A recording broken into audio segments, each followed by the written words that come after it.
Yo, what's up, everybody? Welcome back to my channel. My name is Balisa Matabela for those who don't know, and thank you so much for tuning in.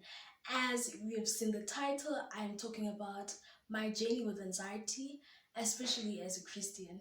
So, yeah, without any waste of data, can we just get into it?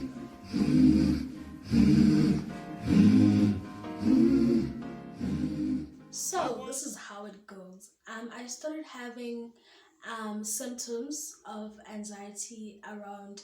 I started noticing symptoms of anxiety around last year, this time around like July, late June.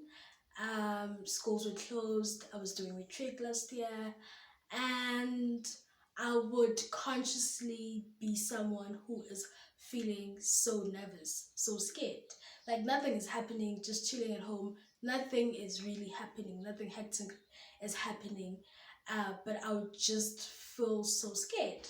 And what I used to do would food comforts because I food comforts when I'm not feeling well. So I'd food comforts to suppress the feelings. But it got to a point where I got to understand that actually this food comforting thing is not working because like it would last up I think about 10 minutes. After 10 minutes after eating, I'd still feel nervous, and then I started seeking help.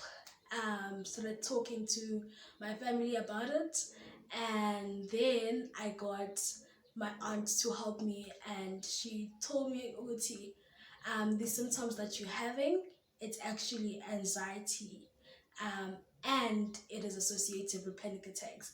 But obviously, I had to further seek for help so that um, I don't misdiagnose myself. Okay, the journey was long. I'm gonna try and paraphrase it, but because I feel like I'm still part of the journey, So it's been a journey because another thing is that I was seeking help with using the state's resources, and using the state resources, things take time, and yeah, things just take time, and you find that they refer you somewhere and you don't get help, and whatever. I'm not gonna get into details about the how it dragged for me to get help, but eventually September, I got diagnosed with anxiety, GAD, generalized anxiety disorder, and then I started taking medication. I then I got referred to therapy by my psychiatrist. So the cause of it was firstly school. I was in matric last year, as I've said before in the previous video and in the previous videos. So the pressure of matric was not nice after COVID, um, but also other personal issues, had also a big effect on me getting anxiety, or me getting to a peak of an uncontrollable phase of anxiety. So I got to learn a lot about God. I got to learn a lot about myself because, firstly, as a Christian, if you come and you all of a sudden having fear, it seems like it's something of people who do not have faith, you know, and and it bothers you, to say why all of a sudden I feel so scared, so it I had to take a journey to work on myself and for God to educate me more about what is happening through me, because sometimes we can run to say, let's pray this away, but really not all the time that is the case, so God then taught me that it is a sickness and you need to allow people to help you. Most of the time, um, with challenges and situations, sorry for that noise, guys, if you hear it, but I hear it and I'm getting disturbed. Okay, so most of the time, if I'm facing challenges, it'd be me and God, and that would be good. But then with anxiety, God then said you need to seek help from other people. You need to talk more about it. You need to talk more about your feelings, about how you feel, about you having panic attacks, and so on. And which was slightly different because I'm just used to doing things on my own, doing things with God. And when so when having to now being vulnerable in front of other people, then it became a bit of a challenge for me, So I had to first learn about not condemning myself, because yes, you're feeling fear, but this fear has nothing to do with your faith. It just has nothing to do with your faith. It's just an illness. And the minute I got to understand that um, mental illness is like any other illness that we have physically. You know, we do not get so much worried if we're having a cough. If I have a cough, I don't question my faith. But if it's something that comes with my mind, then I start condemning myself and start feeling less of a Christian or feeling less of a believer. So I had to stop condemning myself.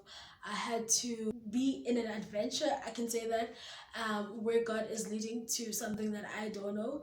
And I don't want to lie, it was not easy. Like anxiety is the devil. Okay, anxiety is very hard. Like experiencing anxiety it's just hard. I've never experienced anything hard like this ever, in my life. Because you are it gets to be in a state where you're not in control of your emotions, not in control of yourself, because when it's triggered, and unless you get to learn how to manage it better. But at first, I was struggling because um, I'm someone who likes to be in control of my life like that, and I think many people can relate to this. So I had to stop condemning myself. I had to allow it to occur, than casting it away, than praying it away, because what I learned is that what helps is allowing it to run through so that um, it can go away, So that was very hard for me. And yo, guys, it was very hard. And with also the help of therapy, then I got not to feel alone. I got to be like vulnerable, towards a stranger. It's a cool thing for me because of there are many expectations of people that know you. It's not even about that people know you, but if someone when I say know you, I don't mean like knows everything about you, but people around us normally have assumptions of, oh, she's perfect, oh, she's this, oh, she's that, and we then don't get to be able to be vulnerable to them because already the expectations that they are putting into us. Before me. So, having a therapist who's someone that I don't know was very good for me. Yes, I wanted to have like a female rather than a male, but it was not a trade smash for me. I got to then unlearn a lot of things. I got to deal with my issues, and I got to understand that um, whatever that I do has nothing to do with my worth. And I think this is for someone, because sometimes we put so much pressure on ourselves, and we put so much of expectation to ourselves to a point where if we can't fulfill certain expectations, then we therefore feel like that reflects who we are, or it reflects our character. But I was, for one, in a situation where I had no control over. So if, for instance, I can't study now, then that means I need to accept that when I get to an exam, I'm just gonna answer things I know, because that is that was my situation. It's a health problem that for now I can't study. So, and sometimes academics can get personal, especially if you are that good. So I had to then understand that um, my academics and what I produce has nothing to do with my identity, has nothing to do with my character. Failure is not my character. It's just that the fact it's not even failure per se, but not producing as much as I would have loved to um, has nothing to do with who I am as an individual.